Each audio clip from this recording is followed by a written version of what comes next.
Greetings, everyone, and welcome. It is November the 18th, and coming to you with a facts-only video this afternoon.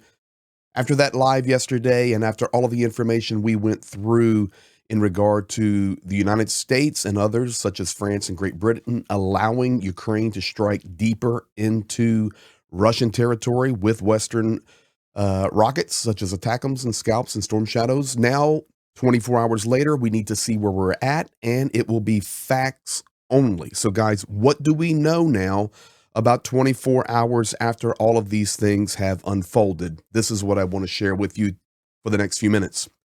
Facts only. There's a picture of the map on the right, potential military targets that Ukraine could strike with the increase from the United States, France, Great Britain, and taking the gloves off for Ukraine. So to analyze that and what happens next, the big question is we need to look at what has transpired in the last 24 hours. I can tell you for a fact there has been an increase of strikes from Russia against Ukraine. There have been troop movements on the Ukrainian side. There have been troop movements on the Russian side. No OPSEC there, it's just facts. There has been a lot of angry rhetoric coming in from Russia. There has also been consternation and strong talk coming in from Ukraine. And the United States has been fairly quiet in regard to this. We've heard a lot of gibberish and talk from those around the situation, but not inside the situation. So if you really want to know what is going on, we need to know where Zelensky is and what is Zelensky doing and what he is saying. So for that, let's jump right in. I can tell you right now, as the time of the recording of this video, we're getting information coming out from multiple sources that Great Britain and France will only allow Ukraine to strike into the Kursk region only. We do not have confirmation on that from multiple layers, but it is coming in right now. Multiple sources saying, hey, only in the Kursk region. We are getting information. Flag that is not on there. Italy says, no, you can't use our stuff to strike into Russia. And we have ambiguity on where Ukraine can strike with American systems such as the ATACMS. So no clarity there. So right now, we just need to hold on that. Be patient on that and let's see what happens. Regardless, if Ukraine, let's make it a little better. When Ukraine starts slinging Storm Shadow, Scalps, and ATACMS into the Kursk region, it's the same result.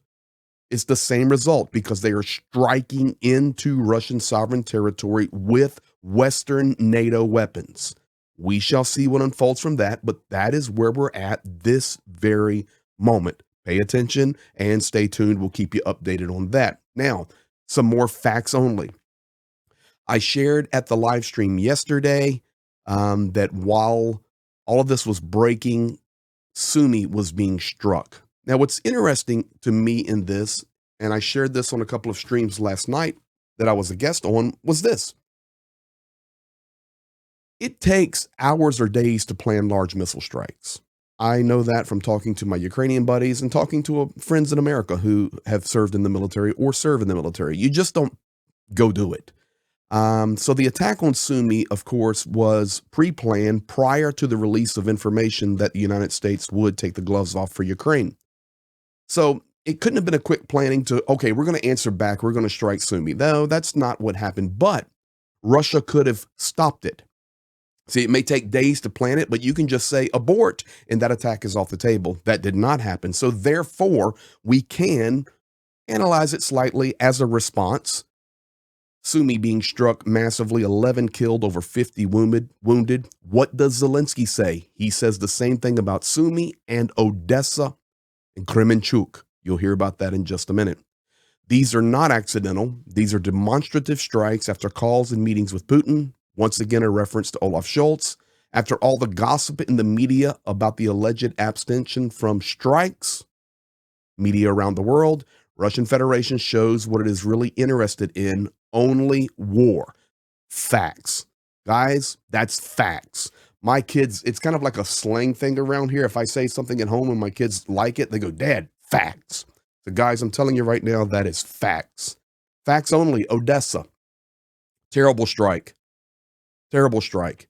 Yes, Ukrainian air defense did take some missiles out. Unfortunately, those missiles falling continue to have active warheads if they're not destroyed, and wreak terror and havoc. 10 dead, including 7 police officers, a medic, and 2 local residents, 39 wounded. What do? Listen to Zelensky. These are not accidental. These are demonstrative strikes after calls and meetings with Putin. After all the gossip in the media about the alleged abstention from strikes, Russian Federation shows what it's really interested in. Only war. Once again, we're listening to Zelensky. Facts only. Kremenchuk. The Kremenchuk Dam was struck. It was hit. It was damaged significantly. The dam has not burst. Let me repeat, the dam has not burst, but it was very close, and there's a lot of pressure on it. It still has potential to burst, but I know Ukraine is scrambling right now to get as much repair to that as possible quickly. But here's some facts. If the Kremenchuk Dam, where the thermal power plant there, the power plant there located in the dam is destroyed, Kremenchuk, the city, will be underwater in 30 minutes. Yesterday, the Russians attacked the Kremenchuk HPP bridge and dam network. Here is the destruction of it. I mean, bullseye. Bullseye. You say, okay, Greg, where's that at? Where is Kremenchuk at? That's a city we don't talk about too often. Well, I'm glad you asked that. Let me show you on a facts-only video here. This is the city of Kyiv. Everybody knows about Kyiv. You come down the Dnipro River, and the next big city you come to is Cherkasy. Then you come to Kremenchuk, and then you come to Dnipro. And of course, everybody knows Dnipro. The Chernobyl is up here, by the way.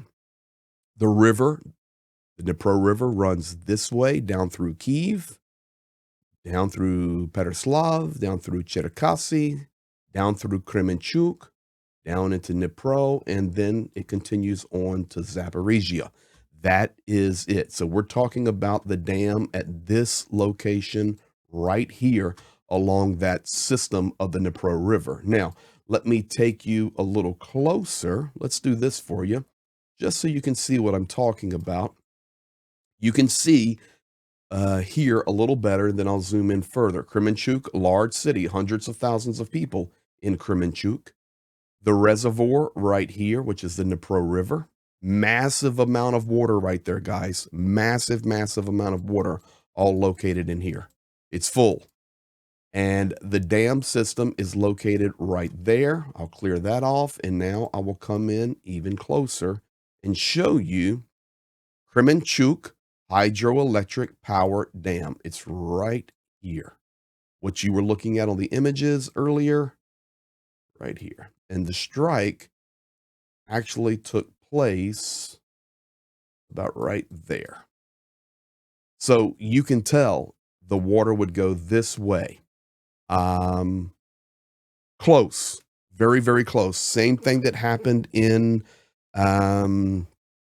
Zaporizhia. A few months ago, I was on the Zaporizhia Dam. You can go back in old videos and you can see it. I'm showing you the destruction there. Russia was very close to destroying the Zaporizhia Dam. And guys, if the Kremenchuk Dam was destroyed, of course, if the Zaporizhia Dam was destroyed, either one of those would make the Novokakhovka Dam, which was an ecological disaster and a massive game changer in this war, it would make that look like small potatoes. These are massive networks upriver with a lot more water. So we need to pay attention to that. But I can tell you, it's Zelensky saying, this is just results, guys. This is what they do. They want war. Now, facts only on the front line. Chasiv Yar had a pretty significant push from the Russian side. If you're looking at the map there, the red star represents the center of Chasiv Yar, where Russia has taken some positions. It's a fact. I don't care what maps you look at. They've taken some positions in central Chasiv Yar across the canal. They're pushing in from the north side, pushing in from the south side. There are about 300 residents of Chasiv Yar left. Pre-war population, 11 to 12,000 of Chasiv Yar. And yes, I've been inside Chasiv Yar very, very, very many times. I know the city well. That on the south side, that red arrow push puts Russia about 8.5 kilometers from the blue circle there. It's Konstantinivka. which is that network of cities, Konstantinivka up to Druzhkivka, then up to Kramatorsk and up to Slavyansk. That fortress area on the ridge that Ukraine holds and must hold. This is also a network of area that is connected to the Pokrovsk front, to the Karakova, to the Siversk, and then upwards to the Kupiansk. All of this is connected. And Russia right now pushing on Chasiv Yar, having some successes there. Of course, they just want to continue to get closer so they can just flat out drop artillery on Konstantinivka. I can tell you they're already doing it, but the closer they get, they can get some positions in Chasiv Yar, even though it's on lower ground. It gives them greater access to strike Chasiv Yar. So that's where we're at on the facts only. And as I'm telling you right now, follow Zelensky. So here's the deal. The United States yesterday, Biden, White House, releasing Ukraine to use American-made Western weapon systems into Russia. We will see how that washes out, but that's true. France, Great Britain, we're hearing Kursk only. We shall see. But regardless, it's in Russia, and we'll take it.